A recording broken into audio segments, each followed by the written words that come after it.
Viewers, আশা করি ভালো আছো। প্রতিবারে নিয়ে আপনার সামনে নতুন আরেকটি ভিডিও নিয়ে চলে আসলাম। আজ আলোচনা করব যে এসএসসি 2025 যা পরীক্ষাটা দিয়েছেন, অর্থাৎ বাংলা এবং ইংরেজি পরীক্ষাটা দিয়েছেন এবং বাংলা ইংরেজি পরীক্ষার খাতাটা নিয়ে কিছু আপডেট পেয়েছি, অর্থাৎ সুখবর। তার জন্য ভিডিওটা সম্পূর্ণ দেখুন, কোনো স্কিপ করবেন না। তার আগে বলে নিই, আপনি যদি এই চ্যানেল নতুন হয়ে থাকেন তারা আপনার সাথে রিকোয়েস্ট থাকবে যে এই ধরনের নিত্য নতুন অল এডুকেশন আপডেট সবার আগে পাওয়ার জন্য অবশ্যই চ্যানেলটি সাবস্ক্রাইব করে পাশে থাকবেন, কারণ আপনার লাইক আমাকে সাবস্ক্রাইবের কারণে কিন্তু আমাদের নতুন আরেকটা ভিডিও তৈরি করার অনুপ্রেরণা সৃষ্টি করে। এসএসসি 2025 পরীক্ষার বাংলা এবং ইংরেজি বিষয়ের খাতা নিয়ে কিন্তু বেশ কিছু সুসংবাদ রয়েছে। ইতিমধ্যে কিন্তু বাংলা প্রথম পত্র এবং ইংরেজি প্রথম পত্র এবং দ্বিতীয় পত্র পরীক্ষার শেষ করছে শিক্ষা মন্ত্রণালয়।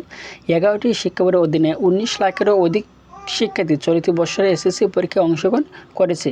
ইতিমধ্যে 3টি পরীক্ষা সম্পন্ন করে এবং সেই খাতাগুলো শিক্ষকের নিকট পাঠানো হচ্ছে, যা মূল্যায়ন করে নম্বর তৈরি করবে শিক্ষা মন্ত্রণালয় এবং তা প্রকাশ করা হবে। চলতি বছরের বাংলা দ্বিতীয় পত্র পরীক্ষা কিন্তু পিছিয়ে সবার শেষে নেওয়া হয়েছে, তাই ধারাবাহিকভাবে বাংলা প্রথম পত্র এবং ইংরেজি প্রথম পত্র এবং পরীক্ষার দ্বিতীয় পত্র পরীক্ষার ইতিমধ্যে আয়োজন করা সম্পন্ন হয়েছে। খাতা দেখা এবং মূল্যায়ন প্রক্রিয়াটি শিক্ষা বোর্ডের দায়িত্বরত কর্মকর্তারা জানিয়েছে যে প্রথমত কেন্দ্র থেকে খাতাগুলো সরাসরি বোর্ডের কাছে পাঠানো হবে এবং বোর্ড থেকে সেগুলো বিভিন্ন শিক্ষকদের কাছে পাঠানো হবে এবং মূল্যায়ন করার জন্য শিক্ষকরা সেগুলো নিজ দায়িত্বে মূল্যায়ন করে দ্রুত বোর্ডের কাছে কিন্তু তারা পাঠাবে এবং যার উপর ভিত্তি করে রেজাল্ট তৈরি করা হবে। দ্রুত সময়ের মধ্যে এই কার্যক্রম সম্পন্ন করার জন্য নির্দেশনা দিয়েছে শিক্ষকদের জন্য। বাংলা এবং ইংরেজি খাতা দেখছে এমন কয়েকজন শিক্ষক জানিয়েছে যে চলতি বছর এসএসসি পরীক্ষার খাতা দেখার ক্ষেত্রে খুব আলাদা করে কোনো নির্দেশনা প্রদান করা হয়নি, তবে স্বাভাবিকভাবে যেভাবে মূল্যায়ন করার কথা সেভাবে কিন্তু মূল্যায়নটা করা হবে। যদি শিক্ষার্থীরা সঠিকভাবে কিছু লিখে থাকে তাহলে কিন্তু অবশ্যই তাদেরকে মার্ক দেওয়ার চেষ্টা করা হবে, ঠিক আছে।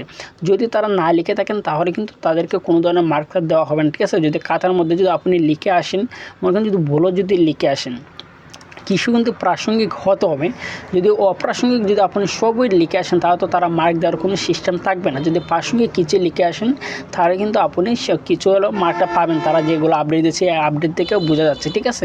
যদি আপনি একবার সাদা পৃষ্ঠা দিয়ে আসেন তাহলে তো তারা নাম্বারটা দিবে না। এবং বাংলা এবং ইংরেজি পরীক্ষার ক্ষেত্রে সবচেয়ে প্লাস পয়েন্ট পাওয়া যায় যেটা হচ্ছে যে, কারণ বাংলা প্রথম পত্র দ্বিতীয় পত্র এবং ইংলিশ প্রথম পত্র দ্বিতীয় পত্র মিলে কিন্তু পাশের নাম্বারটা হয়, অর্থাৎ দুইটা সাবজেক্ট মিলে কিন্তু, অর্থাৎ মনে করেন বাংলা প্রথম পত্র দ্বিতীয় পত্র মিলে যদি আপনি 66 পান তাহলে কিন্তু পাস হবেন। ইংলিশ প্রথম পত্র দ্বিতীয় পত্র মিলে যদি 66 পান তাহলে কিন্তু মূলত আপনার রেজাল্টটা পাস আসবে। হয়তো একটা সাবজেক্টে মনে করেন প্রথম পত্রের কম পেয়েছেন, দ্বিতীয় পত্র বেশি পেয়েছেন, এভাবে মূলত 2টা সাবজেক্টে যদি 66 পান তাহলে কিন্তু আপনার রেজাল্টটা পাস আসবে। তার জন্য মনে করেন বাংলা এবং ইংলিশ দুইটা কিন্তু প্লাস পয়েন্ট অনেক সে কিন্তু ভালো একটা রেজাল্ট আসে, ঠিক আছে। আশা করি বুঝতে পারছেন। তারপরে যদি আপনি থাকেন অবশ্যই কমেন্ট করে জানাবেন। আর যদি ভিডিওটি ভালো লাগে থাকে অবশ্যই লাইক দেবেন। আপনি যদি এই চ্যানেল নতুন হয়ে থাকেন তারা আপনার সাথে রিকোয়েস্ট থাকবে যে এই ধরনের নিত্য নতুন অল এডুকেশন আপডেট সবার আগে পাওয়ার জন্য অবশ্যই চ্যানেলটি সাবস্ক্রাইব করে পাশে থাকবেন। ধন্যবাদ। দেখা হবে অন্য কোনো ভিডিওতে।